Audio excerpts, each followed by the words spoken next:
बाड़मेर में राजकीय शिशु गृह एक अनोखी पहल के जरिए उन मासूम नवजातों का सहारा बन रहा है जिन्हें जन्म के तुरंत बाद सुशासन जगहों पर पालना गृह में छोड़ दिया जाता है। राजकीय शिशु गृह यहां चौथी मां की अवधारणा पर इन बच्चों के जीवन में नई उम्मीद जगा रहा है और ऐसे न जाने कितने ही बच्चों का सहारा बन रहा है जिन्हें उनके अपने त्याग कर चले जाते हैं। क्या है यहाँ की खासियत, एक रिपोर्ट के जरिए आपको दिखाते हैं। माँ, छोटी माँ, बड़ी माँ, इस तरह की कहानी आपने कई सुनी होगी, लेकिन आज जो हम कहानी बताने जा रहे हैं वो है एक अनूठी कहानी। इन बच्चों को, जिन बच्चों के बारे में आज हम कहानी दिखाने जा रहे हैं, उन बच्चों को अपनी चौथी माँ का इंतजार है। जी हाँ, चौथी माँ इस तरीके से क्योंकि ये वो बच्चे हैं जिनको जन्म होते ही पालना गृह में रख दिया जाता है। पहली माँ वो जिनको किसी कारण, किसी मजबूरी की वजह वो इस पालना गृह में छोड़ जाती है। दूसरी माँ वो होती है जो इसको मेडिकली ध्यान रखती है, क्योंकि जाहिर सी बात है इन बच्चों को अगर पालना गृह में छोड़ा जाता है तो इन बच्चों की मेडिकली हालत अच्छी नहीं होती है। तो एक नर्सिंग स्टाफ जो होता है उन बच्चों का उस तब तक केयर करता है जब तक बच्चा बिल्कुल स्वस्थ नहीं हो जाता। और मेडिकल डिपार्टमेंट और जो पीडियाट्रिक डिपार्टमेंट के हेड होते हैं, जब तक वो उसको एनओसी नहीं देता, लगभग महीना भर का प्रोसेस होता है, वो हॉस्पिटल में एडमिट रहता है, वहाँ इसकी देखरेख की जाती है। उसके बाद इसको एक तीसरी माँ मिलती है जो कि इस पालना गृह में होती है, जो इसको दाई माँ की तरह ध्यान रखती है। वो तब तक ध्यान रखती है जब तक इसको कानूनी प्रक्रिया के तहत कोई अडॉप्ट नहीं कर लेता और सारी चीजें इसकी जो फॉर्मेलिटी जो पूरी नहीं कर ली, तब तक ये बच्चा यहीं रहता है और उसको एक माँ की तरह ये जो महिलाएं उस बच्चे को का लालन पालन करती है, ताकि इसको आगे जहाँ भी इसको जो भी अडॉप्ट करे उसको वहाँ पे खुशहाल और एक अच्छी जिंदगी मिल सके। आइए जानते हैं इसी पालना गृह की कहानी, किस तरीके से ये जो महिलाएं हैं जो दाई माँ के रूप में काम करती है, किस तरीके से इन बच्चों का केयर टेक करती है। आइए चलते हैं इसी की कहानी के साथ।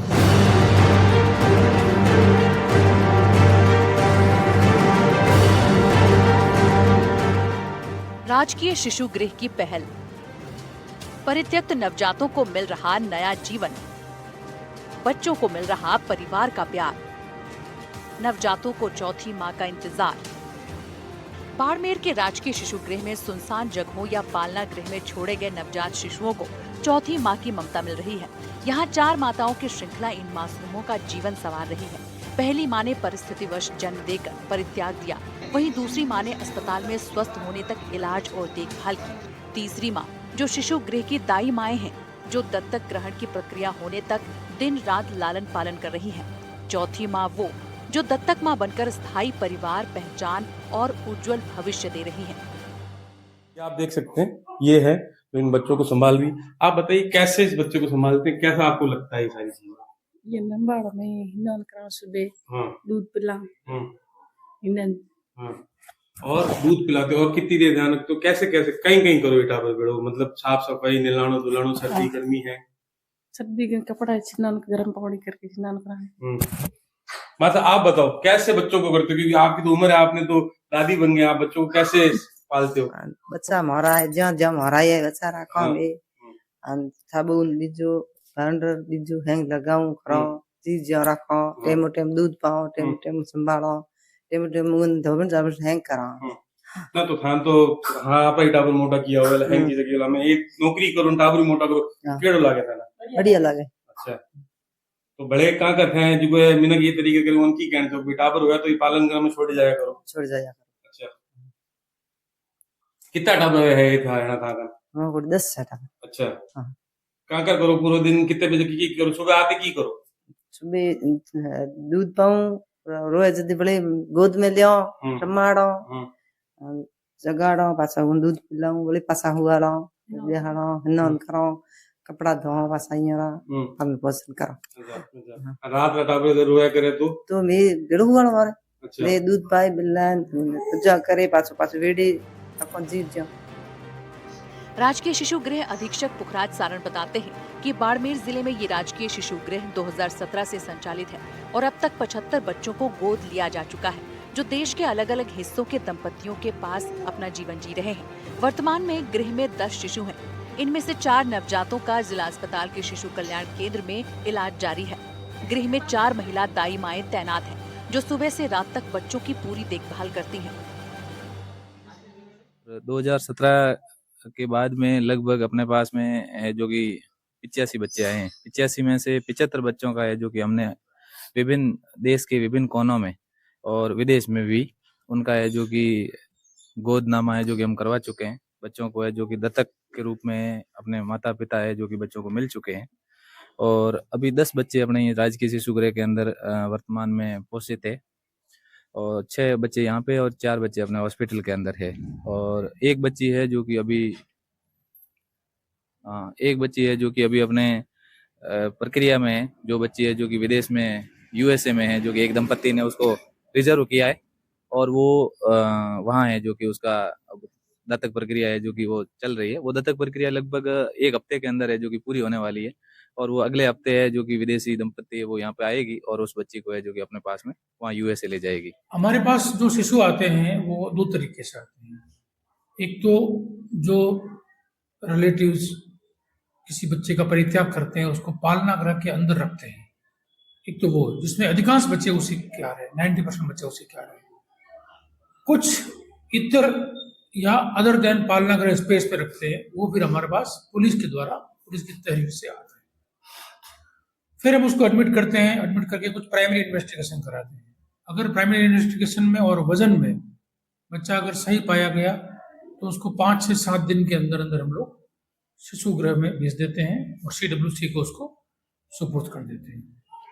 और अगर कोई बच्चा कम वजन का है जिसमें कि बहुत ज़्यादा संभावना होती है कि वो प्रीमेच्योर बच्चा ही आता है, क्योंकि नेग्लेक्टेड प्रेगनेंसी होती है, उस केस में हम उसको दोबारा उसको ट्रीटमेंट करके पूरा उसको वेट बढ़ने तक या फीडिंग लेने तक, स्पॉन्टेनियस फीडिंग लेने तक हम उसको हमारे पास रख के फिर से नवजात शिशुओं की देखभाल करने वाली दाई माँ बताती है कि वो बच्चों को दूध पिलाना, नहलाना, खिलाना, रात में भूख लगने पर दूध देना और सुलाना जैसे काम करती हैं।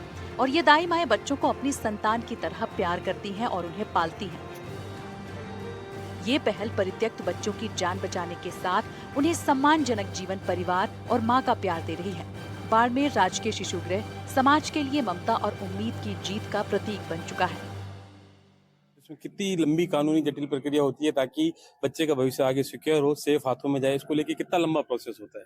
इसमें सर प्रक्रिया है जो कि 2 तरह की प्रक्रिया है। एक तो जब किसी दंपत्ति है, उस दंपत्ति को अपने को अपनाना होता है, जैसे कोई बच्चा लेना है, वो गोद लेने के बच्चे सोचते हैं, तो एक तो वो प्रक्रिया है। और दूसरी प्रक्रिया है जब बच्चा गोद ले, कोई परिवार ने ले लिया, अपना लिया, और उसके बाद में उस बच्चे की सुरक्षा की प्रक्रिया। तो ये दोहरी प्रक्रिया। तो बच्चे को जब कोई दंपत्ति ये सोचे कि मुझे बच्चा गोद लेना है, तो वो गोद लेने के लिए उस समय वो अपने जो कितना आवेदन करना पड़ता है, कितना लंबा वो मैं पूरी वो सर उसमें क्या है, जो कारा है, सेंट्रल एडॉप्शन रिसोर्स एजेंसी, जो दिल्ली में है, उसकी जो सेंट्रलाइज्ड है जो कि वेबसाइट है, उस वेबसाइट के माध्यम ई मित्र के मार्फत है जो कि उसको आदमी को, कोई दंपत्ति है, उस दंपत्ति को आवेदन करना है। उसमें जो डॉक्यूमेंट लगते हैं वो डॉक्यूमेंट है उनका दोनों का है जो कि मेडिकल सर्टिफिकेट, वो दंपत्ति और उन दंपत्ति की जो आय प्रमाण पत्र है, उनका हैसियत प्रमाण पत्र है, और उनके आधार कार्ड है, पैन कार्ड है, और उनके जो जमीन जो वसीयत है जो उनके नाम है जो वो है जो कि, और आधार कार्ड, पैन कार्ड और बाकी जो चीजें हैं वो लगेगी और उसके ऑनलाइन आवेदन हो जाएगा। उसमें ऑनलाइन आवेदन होने पर उस दंपत्ति से 3 राज्य है जो कि प्राथमिकता के तौर पे, कई आप है जो कि कौन से राज्यों के अंदर से बच्चे लेना चाहते हो, 3 का है जो कि आप प्रेफरेंस भर सकते हैं। और 3 प्रेफरेंस भरने के बाद में आपसे मांग वही मेल आपका है जो कि आप है जो कि मेल लेना चाहते हैं या फीमेल लेना चाहते हैं, या फिर है जो कि कई ऐसे दंपत्ति होती है जिसके अंदर के भाई हमको जो प्रेफरेंस में मिल जाए, मेल या फीमेल हमारी कोई प्रायोरिटी नहीं, जो भी मिलेगा हमें वो स्वीकार्य। तो इस तरीके की वो प्रेफरेंस देने के बाद में आपका आवेदन है जो कि फिल हो जाता है। और फिर वो जो 3 स्टेट है, उन 3 स्टेट के अंदर जब भी आपका जो वेटिंग में लग जाता है, और जब भी वेटिंग क्लियर होती है, तो लगभग एक बच्ची की वेटिंग लिस्ट है वो 3-4 साल में जो कि आपको बच्ची मिलती है, और जो बच्चे की है थोड़ी सी रहती है ज्यादा, और उसमें 4-5 साल के बाद में जो कि बच्चे का वेटिंग क्लियर हो जाती है। ये थी कहानी, चौथी माँ का इंतजार की कहानी। आज आपने देखा जो यहाँ के अधिकारी हैं पुकरा सारण, उनका साफ तौर पे कहना है यहाँ बच्चों का जितना भी लालन पोषण किया जा रहा है उसका यही नतीजा है। जो यहाँ अडॉप्शन रेट है वो वेटिंग लिस्ट के तौर पे चल रही है, और जो भी यहाँ बच्चे होंगे उनका भविष्य, हम हद से ज्यादा इस बात की कोशिश करेंगे उनका भविष्य एक उज्जवल भविष्य हो, सिक्योर हाथों में जाए, ताकि उनका उज्जवल भविष्य हो और उनको एक अच्छी शिक्षा, अच्छा समाज और अच्छा परिवार मिल सके, ताकि वो आने वाला जीवन आसानी से और अच्छे परिवार के साथ व्यतीत कर सके। सहयोगी बिहारा राम के साथ भूपेश आचार्य, NDTV, बाड़मेर।